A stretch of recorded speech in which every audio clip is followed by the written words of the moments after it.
But before he goes, he says,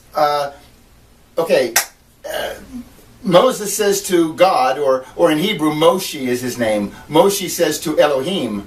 Elohim is the name of God also. That's the third word in the Bible. Bereshit bara Elohim. Elohim, that's God. Anytime you hear El, that's God. You'll hear it in the names like Daniel, my judge is God. Or Nathaniel, a gift of God. Emmanuel, with us is God.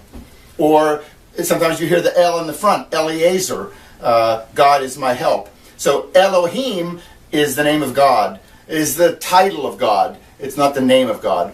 And it's interesting in Hebrew, when they pluralize a word, they put an I am sound at the end.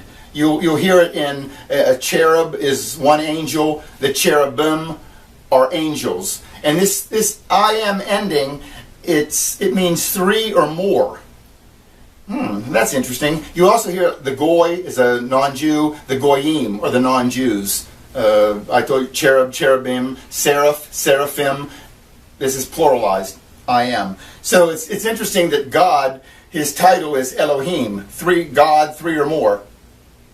So you have, back to the story, Moshe says to Elohim, look, when I come to the children of Israel and I say to them, the Elohim of your fathers has sent me to you, they're going to say to me, what is his name?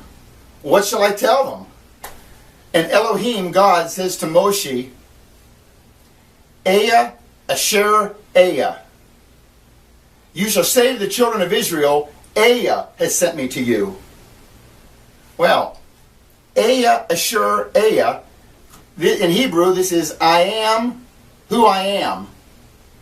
I exist because I exist. That's who I am. It's the coolest name for God. I am. You ask him today, what's your name? I am. You ask him 100 years ago or 1,000,000 years from now, what's your name? I am. He always is.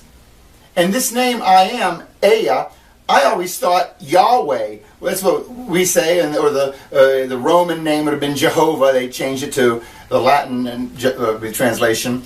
Yahweh, I thought Yahweh meant I am. But Yahweh does not. The name in Hebrew that he uses here is Aya. Aya, Asher, Aya. I am who I am. Or I am that I am. Yahweh would represent the third person, sort of like he is. Okay, we know that if you conjugate I am, you are, he, she, it is. So Aya is I am. Yahweh is he is.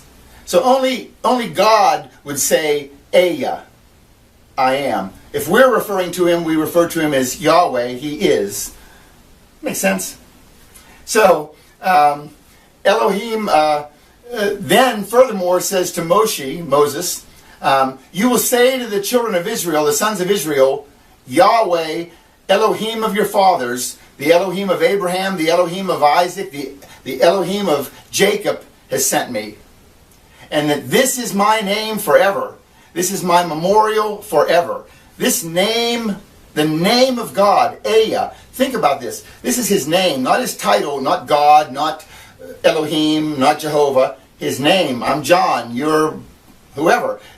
Your name, God's name, Aya. The Jews will not say God's name. The Jews won't even say God. English-speaking Jews, if you read any Jewish literature, they always abbreviate G, or they'll spell it G-D. Because they don't want to, the third commandment says, do not take the name of the Lord your God in vain.